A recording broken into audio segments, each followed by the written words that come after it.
오늘 본문 말씀에는 요한복음의 저자인 사도 요한이 세례 요한의 증언을 통해서 그 예수님을 소개하고 있는 내용인데, 세례 요한은 예수님을 하나님의 어린 양이라고 선포하고 있습니다. 그것이 바로 오늘 본문 시작인 29절이죠. 이렇게 선포합니다. 보라, 세상 죄를 지고 가는 하나님의 어린 양이로다. 하나님께서 당신의 백성들을 죄와 사망에서 구원하여 주시기 위해서 자신의 독생자이신 예수 그리스도를 희생양으로 보내주셨다라고 말씀을 하고 있는 것입니다. 여러분, 예수님 누구신가요? 예수님이 누구신가요? 우리의 모든 죄를 위해서 이 땅에 오셨고, 우리의 모든 죄를 감당하시기 위해서 십자가에서 돌아가실 하나님의 어린 양이라고 세례 요한은 선포하고 있는 것입니다. 다시 말해서 세례 요한은 이 첫 등장부터 이 예수님의 희생적인 사역에 대해서 선포하고 있는 것을 볼 수가 있죠. 그 당시 사람들이 가지고 있었던 이 메시아에 대한 기대가 무엇인지 여러분 너무 잘 아시죠? 정치적으로, 또 경제적으로, 또 자신들이 필요한 그런 것들을 채워주시는 메시아로 기대하고 있었습니다. 그런데 세례 요한은 하나님께서는 당신의 백성을 대속하라고 보내신 희생의 제물로 오셨다라고 강조하고 있어요.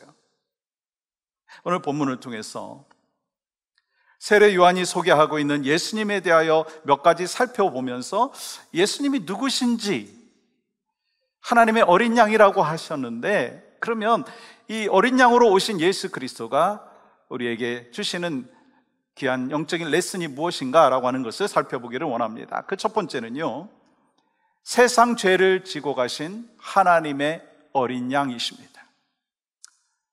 이 세례 요한은 어린 양에 대해서 이렇게 설명을 하고 있는데, 29절 다시 한번 보시면, 보라, 세상 죄를 지고 가는 하나님의 어린 양이로다. 어린 양은요, 죄를 대속하기 위한 희생제물입니다. 아담과 그 이후의 모든 사람은요, 하나님 앞에 죄인이에요. 죄 없는 사람은 그래서 아무도 없는 거예요. 그렇기 때문에 세상 모든 사람이 죄인입니다. 그러면 여러분, 죄인이 된 인간은 어떤 상태인가라고 하는 거예요.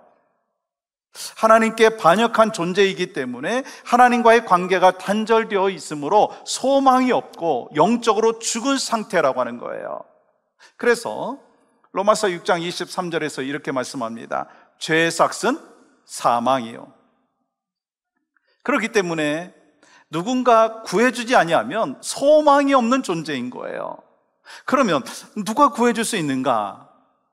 인간의 어떤 노력이나 행위로는요, 죄의 대가를 지불할 수도 없고, 인간의 어떤 노력으로도, 도덕적인 노력으로도 하나님 앞에 다가갈 수가 없어요. 그리고 죄에 대한 충분한 대가는 지불해야 될 속량이 있어야 되는데, 타락한 인간은요, 하나님과의 관계가 단절되어 있기 때문에 가까이 나갈 수가 없는 존재인 거예요. 하나님 앞에 영광이 될 수 없는 존재인 거예요. 그것이 성경 로마서 3장 23절에서 말씀하지 않습니까? 같이 한번 읽을까요? 시작. 모든 사람이 죄를 범하였음에 하나님의 영광에 이르지 못하더니. 그러므로 인간이 하나님께 나아갈 수 있는 길은 없고, 그 누구도 죄에 대하여 해결할 능력도 자격도 없는 것입니다. 그리고 누군가를 살리려고 하면 누군가가 죽어야 하기 때문에 누군가 대신 죽어야 되는 대속의 죽음이 필요합니다. 그래서 하나님께서는 우리의 죄를 대속하시기 위해서 예수 그리스도께서 십자가에 죽으심으로 피의 대가를 지불할 수 있게 하신 것입니다. 그렇다면 어떤 분들은 이런 질문을 할 수 있습니다. 왜? 예수님만이 대속할 수 있는가? 여러분, 이사야 선지자는 장차 오실 메시아가 누구신지에 대해서 이렇게 말하고 있습니다. 이사야서 53장 6절 보십시오. 우리 한번 같이 읽어볼까요? 시작. 우리는 다 양 같아서 그릇 행하여 각기 제 길로 갔거늘 여호와께서는 우리 모두의 죄악을 그에게 담당시키셨도다. 우리 인간은 아담의 원죄로 인해서 선한 목자 되신 하나님을 떠난 양이고 자기 길로 간 목자 없는 양입니다. 근데 하나님께서는요, 목자 없는 양과 같은 우리를 사랑하시되 어떻게 사랑하셔요? 끝까지 사랑하셨고 우리의 모든 죄악을 예수 그리스도께서 친히 담당시킴으로써 대속의 은혜를 베풀어 주신 거예요. 그래서 이 세례요한이 이렇게 선포합니다. 다시 한번 29절 보십시오. 보라, 세상 죄를 지고 가는 하나님의 어린 양이로다. 예수님께서 하나님의 아들이실 뿐만 아니라 하나님의 어린 양입니다. 무슨 뜻인가? 예수님이 이 하나님의 아들이라고 하는 것은요, 하나님 아버지와 예수님과의 관계를 말하는 것입니다. 그리고 예수님이 하나님의 어린 양이라고 하는 것은요, 예수님께서 이 땅에 보내심을 받은 이유와 목적이 무엇인지를 설명하고 있는 거예요.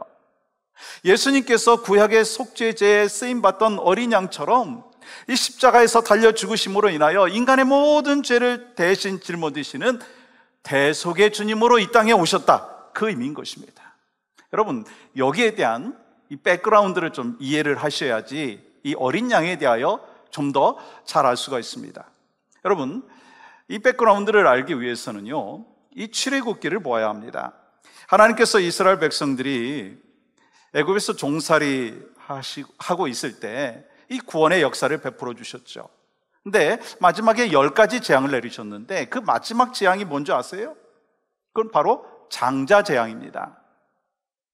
그때 사람이나 짐승이나 첫것은 다 죽이셨는데 어린 양의 피를 문에 바른 집은요, 재앙을 또 심판을 내리지 아니하신다라고 말씀하셨어요. 그래서 그 언약을 믿고 어린 양의 그 피를 문에 바른 사람은요, 다 살아났어요. 그런데 그 언약을 믿지 못한 사람은 이 어린 양의 피를 바르지 아니하고 결국 심판을 받았어요. 여러분, 이스라엘 백성들은요, 이 사건 후에도 그날의 은혜를 잊지 않도록 계속해서 그 절기를 지켰어요. 그 절기가 뭐죠? 유월절, 패스오버, 재앙이 넘어간다라고 하는 거예요. 여러분, 이스라엘 백성들에게 어린 양이라고 하는 것은 그들의 생명을 대신 속하신 대속물이었다라고 하는 것입니다. 그 어린 양이 구약에서는 실제로 양이었고 그 제사는 죄를 지었을 때마다 그 피의 제사를 드렸어야만 했습니다. 그런데 하나님의 어린 양이신 예수 그리스도께서 이 땅에 오셔서 모든 죄를 대속하셨기에 여러분과 저는 구원을 받게 된 줄 믿습니다. 그래서 이스라엘 백성들은 이를 기념하면서 유월절을 지켰고 그들은 구원해 주심에 대하여 감사했다는 거예요. 여러분, 세례요한은요, 그것을 떠올리면서 외치고 있는 것입니다. 하나님의 어린 양, 우리를 죄에서 구원해 주신 하나님의 어린 양, 이 땅에 오신 예수 그리스도, 그분을 바라보라. 예수님은 세상 죄를 대속하신 하나님의 어린 양인 줄 믿습니다. 그리고 이사야 선지자는 또 이렇게 소개를 하는데요, 이사야서 53장 7절 말씀 보십시오. 천천히 같이 읽을까요? 시작. 그가 곤욕을 당하여 괴로울 때에도 그의 입을 열지 아니하였으며 마치 도수장으로 끌려가는 어린 양과 털 깎는 자 앞에서 잠잠한 양같이 그의 입을 열지 아니하였도다. 마치 도살장에 끌려가는 어린 양과 같이 또 털 깎는 자 앞에서 잠잠한 양같이 그의 입을 열지 아니하였다는 거예요. 그가 수많은 모욕을 당하고 또한 멸시를 당하였지만 그 어린 양이신 예수 그리스도께서는 입을 열지 아니하고 잠잠히 순종했다는 거예요. 예수님 자신의 죄 때문이 아니고 바로 우리의 죄악으로 인해서 십자가에 못 박혀 돌아가시는데 잠잠히 멸시를 당하면서도 순종하셨다라고 하는 거예요. 그렇다면 예수님께서 아무 변명도 하지 아니하신 이유가 뭘까요? 그것은 십자가 고난을 받으시는 것이 하나님의 뜻임을 아셨기 때문인 것입니다. 사실 우리도, 목사인 저도 하나님의 말씀을 배우고 알고 진리에 대해서 너무나 잘 알고 있습니다. 그런데 약한 부분이 있어요. 실천하는 데는 실패할 때가 참 많습니다. 교회에서 우리를 향하신 하나님의 뜻은 내 자신을 죽이고 덕을 세우라고 말씀하셨는데 저부터 그렇게 못할 때가 있고 여러분들 삶 가운데 그러지 않을 때 얼마나 많느냐라고 하는 것입니다. 그런데 여러분, 자신은 죽지 않은 한도 내에서 덕을 세우려다가 보니까 뭐가 나타나요? 내가 상처도 받고 또 다른 사람도 상처를 주는 것이 우리의 모습이에요. 근데 여러분, 예수님은 어떠셨는가 하는 거예요. 죄가 없으신데도 불구하고 묵묵히 십자가 지셨어요. 그렇기 때문에 예수님처럼 우리 자신도 죽을 때 그로 인해서 교회가 상처를 입지 아니하고 또 내가 상처를 입지 아니하고 교회가 은혜 가운데 하나님 앞에 올려드릴 수 있는 귀한 공동체가 될 수 있는 줄 믿습니다. 여러분, 우리가 구원받는 것은 예수님의 가르침 때문에 구원받은 게 아니에요. 예수 그리스도의 죽으심으로 구원받은 거예요. 만약에 예수 그리스도께서 십자가에 죽지 아니하셨다면, 어린 양의 피가 없었다면 우리는 결코 구원받지 못했을 거예요. 그 피로 말미암아 우리가 영적인 생명을 얻게 되었고 구원을 얻게 된 줄 믿습니다. 그래서 우리가 이 성탄절에 만나야 될 분이 있어요. 그분이 누구십니까? 바로 예수 그리스도입니다. 그러므로 우리가 예수 그리스도를 바라볼 때마다 하나님의 어린 양 예수 그리스도, 나의 모든 죄를 대신 감당하시고 세상의 모든 죄를 친히 감당하신 예수 그리스도, 그분이 있기 때문에 우리에게 감격이 있어야 되고 우리에게 기쁨이 있어야 된다는 거예요. 그래서 어느 때보다도 구원의 감사가 넘치고 이 성탄절을 우리가 맞이하면서 정말 이 세상의 모든 죄를 대신 지신 하나님의 어린 양이신 예수 그리스도로 인하여 우리에게 감사가 있고 감격이 있고 기쁨이 있는 축복의 시간이 될 수 있기를 주님의 이름으로 간절히 축복합니다. 두 번째는요, 나의 죄를 대신 지신 하나님의 어린 양. 한번 저를 따라해 보시겠어요? 나의 죄를 대신 지신 하나님의 어린 양. 여러분, 세례 요한은 나의 죄를 대신 지신 어린 양 예수 그리스도를 만나라, 그렇게 외치고 있어요. 여러분, 예수 그리스도를 바라볼 뿐만 아니라 예수 그리스도를 만나라고 말씀하고 있어요. 여러분, 우리가 그 예수님에 대해서 머리로만 아는 것과 또 체험적으로 아는 것과는 완전히 다르죠. 예를 들어서 여러분, 그랜드 캐니언 가보셨어요? 가보지 아니하고 사진만 보고 아는 것과 직접 가서 보고 하이킹도 하고 사진도 찍고 그 웅장함을 보고 체험을 하는 것과는요 정말 많이 달라요. 근데 여러분, 세례 요한은요 놀라운 고백을 하고 있습니다. 여러분, 31절 보시면 이렇게 먼저 시작하죠. 나도 그를 알지 못하였으나. 그리고 33절 말씀 보시면 또 이렇게 기록합니다. 나도 그를 알지 못하였으나. 여러분, 예수님께서 지금 놀라운 하나님의 역사들을 베푸시려고 하시고 계시고, 그런 과정 속에서 세례 요한이 예수님을 몰랐다는 거예요. 여러분, 예수님보다 이 세례 요한은 6개월 먼저 태어났어요. 여러분 잘 아시죠? 그들의 엄마인 엘리자베스와 마리아는요 서로 친척이기 때문에 어릴 때부터 세례 요한과 그 예수님은 함께 자랐을 거예요. 그러면 여러분, 지난 30년 동안 함께 살았는데 왜 모른다고 했을까요? 여러분, 이때 쓰인 헬라어 단어가 중요합니다. 여러분, 헬라어에서 알다라고 하는 단어를 사용을 할 때 두 가지 의미가 있어요. 하나는 단어가 뭐냐면 기노스코라고 하는 단어와 또 한 단어는 오이다라고 하는 단어입니다. 여러분, 오이다라고 하는 단어는 알긴 아는데 객관적으로 그냥 누구를 알 때 그때를 오이다, 알다라고 하는 거예요. 그런데 기노스코라고 하는 단어는 이 체험적으로 알고 영적으로 알 때 사용하는 거예요. 예수 그리스도께서는 지금까지 이 세례요한에게 있어서 바로 그냥 인간적으로 알았는데 이제는 바로 이 체험적으로 알고 있다라고 하는 그것을 표현을 하면서 기노스코라고 하는 단어를 사용하고 있는 거예요.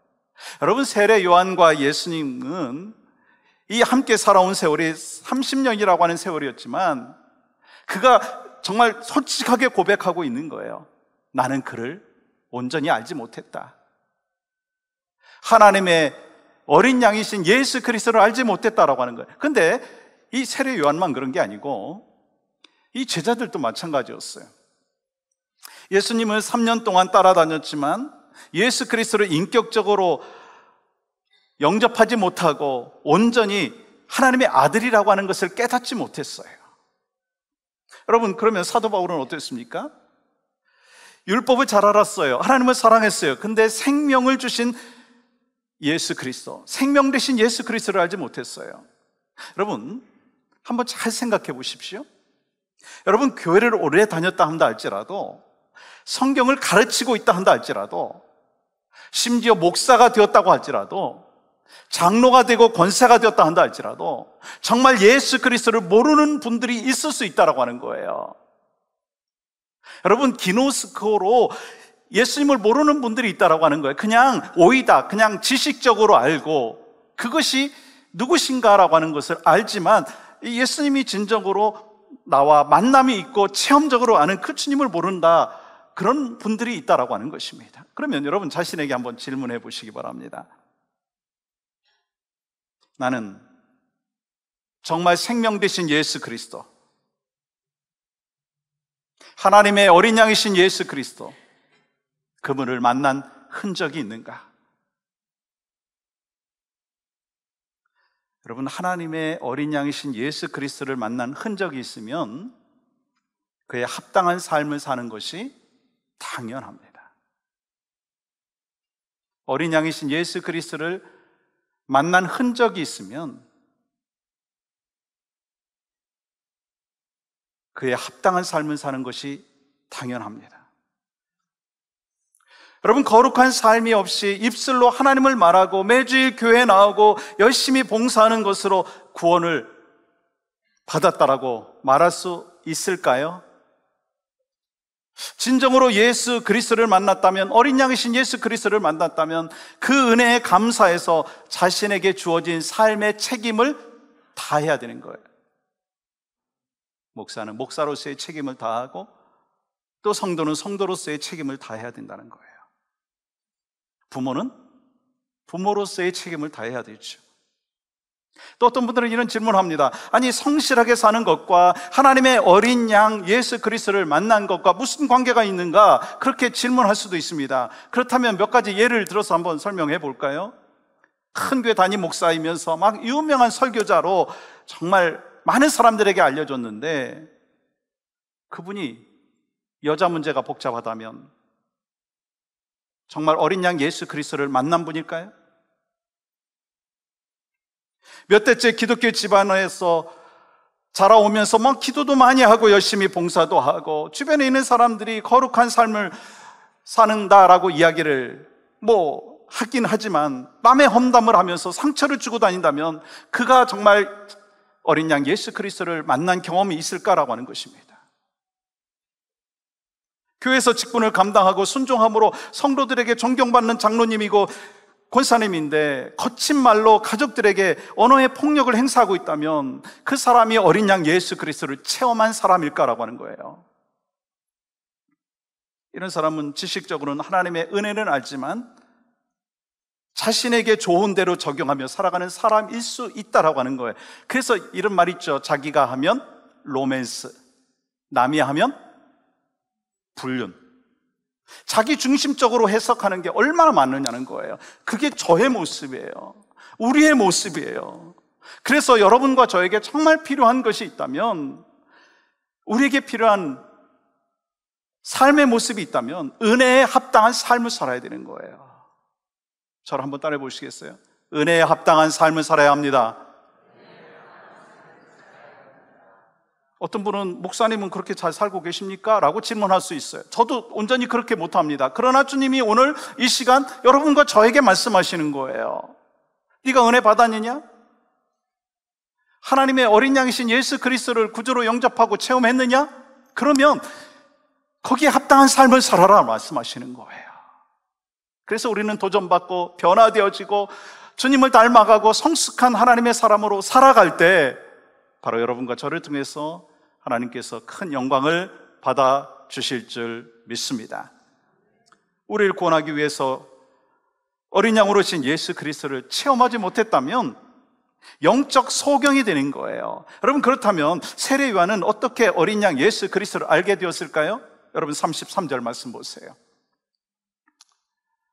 나도 그를 알지 못하였으나 나를 보내어 물로 세례를 베풀라 하신 그이가 나에게 말씀하시되 성령이 내려서 누구 위에든지 머무는 것을 보거든 그가 곧 성령으로 세례를 베푸는 이인 줄 알라 하셨기에, 하나님께서 세례 요한에게 직접 가르쳐 주셨다라고 하는 거예요. 말씀으로 가르쳐 주셨다라고 하는 거예요. 하나님의 어린 양으로 오신 예수 그리스도를 깨닫게 되는 것, 이게 말씀을 통해서 놀라운 하나님의 은혜로 인하여 가능한 것입니다. 그렇기 때문에 우리는 늘 주님 앞에서 겸손하게 이렇게 기도해야 됩니다. 주님, 저의 영적인 눈을 뜨게 하여 주시옵소서. 저의 영적인 눈이 밝혀지게 하나님 도와주시옵소서. 영적인 분별력이 있게 하여 주시옵소서. 여러분, 예수님 만나는 거는요, 하나님의 은혜가 아니면 불가능한 것입니다. 그런데 우리에게 한 가지 또 필요한 것이 있더라고요. 주님을 사모하는 마음이 있어야 돼요. 여러분, 이 세례 요한은 광야 땅에서 예수님을 사모하면서 기다렸어요. 아무도 예수님을 알지 못할 때 세례 요한은요, 눈을 열어서 예수님을 보게 되었어요. 근데 제가 이 목회를 하면서 예수님 믿고 난 뒤에 깨닫는 것이 있어요. 예수님 믿는 것은 전적인 하나님의 은혜입니다. 그런데 예수님을 체험하는 것은요, 날마다 만나고 주님을 경험하는 것은요, 예수님을 사모할 때 그때 가능하다라고 하는 거예요. 그렇다면 여러분은 이 성탄절에 예수님 만나기를 원하십니까? 그럼 예수님 사모하셔야 되는 거예요. 예수님 체험하기를 원하십니까? 그렇다면 예수님 만나기를 사모하셔야 된다는 거예요. 사모하는 자에게 반드시 만나 주실 거예요. 목마른 사슴이 시냇물을 찾는 것처럼 여러분과 제가 영적인 목마름이 있을 때, 주님을 갈망할 때 주님을 만날 수 있고, 그 만남 가운데 주님을 경험하고, 그래서 이 성탄절을 맞이하면서 주님을 만나는 그 기쁨과 그 감사와 감격을 우리 가슴 속에 새기고, 또한 하나님께서 맡겨주신 그 기쁨과 감사를 또한 이웃들에게 나눌 수 있는 하나님의 백성이 되어야 된다는 거예요. 그 삶이 바로 여러분과 저희 삶이 될 수 있기를 주의 이름으로 간절히 축복합니다. 또 한 가지는 증인으로 살라고 하신 하나님의 어린 양 예수 그리스도. 예수님을 알고 예수님을 체험했다면 그에게 가장 확실하게 나오는 반응이 있어요. 그게 뭐죠? 예수 그리스도를 전하는 것입니다. 오늘은 이 대강절 이 세 번째 주일이에요. 그렇다면 여러분은 성탄절의 이 단어, 성탄절 하면 가장 먼저 떠올려지는 것이 무엇입니까? 사람들에게 조사를 해봤대요.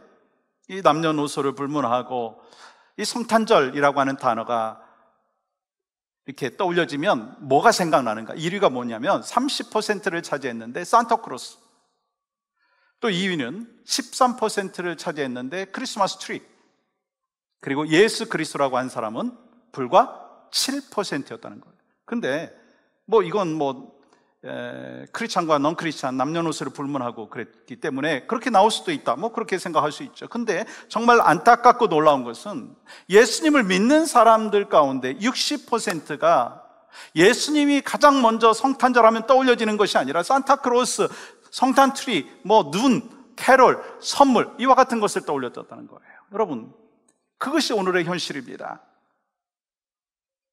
교회를 다니든지 안 다니든지 예수 그리스도가 산타크로스에게 밀리는 이름이 되어버린 거예요. 여러분, 이 성탄절의 의미가 뭐죠?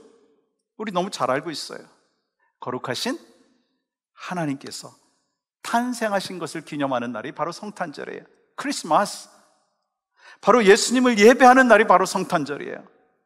나를 위해서 이 땅에 오신 예수 그리스도, 그 예수 그리스도를 정말 만나는 날이 바로 성탄절이 되어야 된다는 거예요. 그리고 주님을 만났다면 반드시 나타나야 될 반응이 있어요. 뭐죠? 예수님을 전하는 거예요. 요한복음 1장 34절 말씀 보세요. 같이 읽겠습니다. 시작. 내가 보고 그가 하나님의 아들이심을 증언하였노라 하니라. 세례 요한은 오직 예수님만 증거하려고 했어요?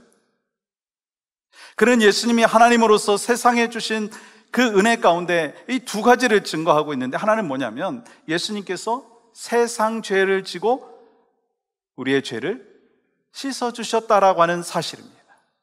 또 하나는 성령으로 세례를 주실 것이라고 하는 사실입니다. 그렇게 세례 요한은 예수님께서 하나님의 아들이라고 부르짖다가 감옥에 갇혀 순교를 당하였어요.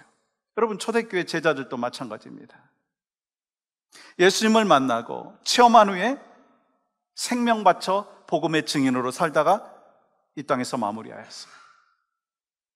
사람들이 예수님을 증거하는 제자들을 잡아다가 다 매질하면서 협박을 했습니다. 예수 이름을 말하지도 말고 가르치지도 말라. 그런데 그들은 뭐라고 고백했어요?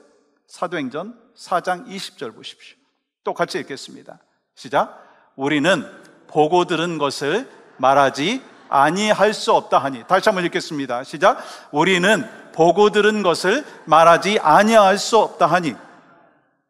보고 들은 예수 그리스도를 증거하지 아니할 수 없다는 거예요. 여러분, 제자들만이 아니에요. 초대교회 성도들도 그랬고, 중세교회 그 성도들도 그랬고, 그리고 우리와 같이 예수 그리스도를 체험한 사람들은 그러므로 예수 그리스도를 증거해야 된다는 거예요. 사랑하는 여러분, 하나님의 어린 양이신 예수 그리스도께서 우리를 위해서 이 땅에 오셨어요. 하나님의 어린 양이신 예수 그리스도께서 이 땅에 오신 것은 창세 전부터 계획된 거예요.